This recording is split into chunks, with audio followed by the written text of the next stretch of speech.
பற்றி எறிந்த இன்றைய மூன்றாவது T20 அதிர்ச்சி ரிசல்ட்.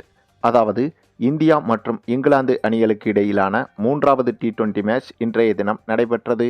ராஜ்கோட்டில் வைத்து தொடங்கிய இந்த போட்டியில் டாஸை வென்ற இந்திய அணி முதலில் பந்து வீச்சை தேர்வு செய்திருந்தது. அதனைத் தொடர்ந்து பேட்டிங் செய்ய களமிறங்கிய இங்கிலாந்து அணியோ ஆரம்பம் முதலே அதிரடியில் மிரட்டியிருந்தனர். அதிலும் டக்கட் என்ற இங்கிலாந்து பேட்ஸ்மேன் ஒருவர் உச்சகட்ட அதிரடியில் மிரட்டியிருந்தார். இவரது அதிரடியால் ஒரு கட்டத்தில் 11 ஓவர்களுக்கே இங்கிலாந்து அணி 100 ரன்களை கடந்துவிட்டது. இதனால் கண்டிப்பாக இந்த போட்டியில் இங்கிலாந்து அணி ஒரு 250-260 ரன்கள் எடுத்துவிடும் என்றுதான் பலரும் நினைத்தனர். அந்தளவுக்கு செம்மத்தனமான அதிரடியில் விளையாடி வந்தனர் இங்கிலாந்து பேட்ஸ்மேன்கள்.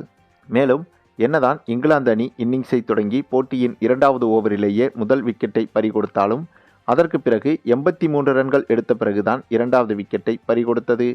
அதன் பிறகு 87வது ரன்னில் தான் 3வது விக்கெட்டை பறிகொடுத்தது. ஆனாலும் அப்போதும் சிறப்பாகவே விளையாடி வந்தது. அந்த சமயத்தில் 13வது ஓவரை நம்ம ரவி பிஷ்னாய் வீச வர அந்த ஓவரில் ஹாரி புரூக் என்ற பேட்ஸ்மேன் ஸ்டம்புகள் தெரித்து போல்டானார். அதன் பிறகு 14வது ஓவரை வீச வந்த நம்ம வருண் சக்கரவர்த்தி இந்த ஒட்டுமொத்த போட்டிக்கும் கிட்டத்தட்ட அந்த ஓவரிலேயே ரிசல்ட்டை காட்டியிருந்தார். ஏனென்றால் அந்த ஓவரிலேயே அடுத்தடுத்து 2 விக்கெட்டுகளை வீழ்த்தி இங்கிலாந்து அணியின் அதிரடிக்கு தற்காலிகமாக முற்றுப்புள்ளி வைத்தார் நம்ம தமிழக வீரர் வருண் சக்கரவர்த்தி. அதன் பிறகும் அடுத்தடுத்து விக்கெட்டுகள் விழ இதனால் இங்கிலாந்து அணி 150 ரன்களை கடப்பதே அரிதாக மாறிவிடும் என்றுதான் பலரும் நினைத்தனர்.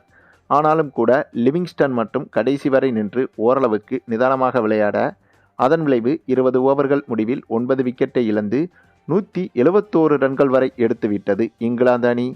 இதற்கு பிறகு 172 ரன்கள் எடுத்தால் வெற்றி என்ற இலக்கோடு களமிறங்கிய இந்திய அணியில் ஆரம்பத்திலேயே சஞ்சு சாம்சனின் விக்கெட்டையும் அபிஷேக் சர்மாவின் விக்கெட்டையும் இழந்தது இந்திய அணி.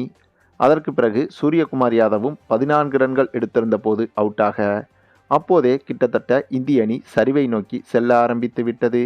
அதன் பிறகு சிறிது நேரத்திலேயே திலக் வர்மாவும் அவுட்டாக அப்போதே இந்திய அணியின் தோல்வி லேசாக எட்டி பார்த்தது. அதன் பிறகு கடைசி வரை போராடி வந்த இந்திய அணி இறுதியில் இந்த போட்டியில் எதிர்பாராத விதமாக தோல்வியை தழுவிவிட்டது. இந்த தோல்வி காரணமாக 5 T20 போட்டிகள் கொண்ட இந்த தொடரில் 2-1 என்ற கணக்கில் இந்திய அணி இப்போது முன்னிலையில்தான் உள்ளது. என்ன ஒன்று, இந்த மேட்சில் வெற்றி பெற்றிருந்தால், அதாவது இன்று நடைபெற்ற இந்த 3வது T20 மேட்சில் வெற்றி பெற்றிருந்தால் இந்த தொடரை இன்றைய தினமே கைப்பற்றியிருக்கலாம். ஆனாலும் அடுத்து இருக்கும் 2 போட்டிகளில் ஏதேனும் ஒரு போட்டியில் இந்திய அணி வெற்றி பெற்றுவிட்டாலே இந்த தொடரை கைப்பற்றி விடலாம் என்பதும் குறிப்பிடத்தக்கது. சரி, நீங்கள் சொல்லுங்கள், இந்திய அணியின் இன்றைய பெர்ஃபார்மன்ஸ் எப்படி இருந்தது என்பதை பற்றி நீங்கள் என்ன நினைக்கிறீங்கன்னு உங்களுடைய கருத்துக்களையும் கமெண்டில் தெரிவிங்க. மேலும் இந்த வீடியோ பிடிச்சிருந்தா லைக் பண்ணுங்கள், மற்ற அனைவருக்கும் ஷேர் பண்ணுங்கள், மறக்காமல் நம்ம சேனலை சப்ஸ்கிரைப் பண்ணுங்கள்.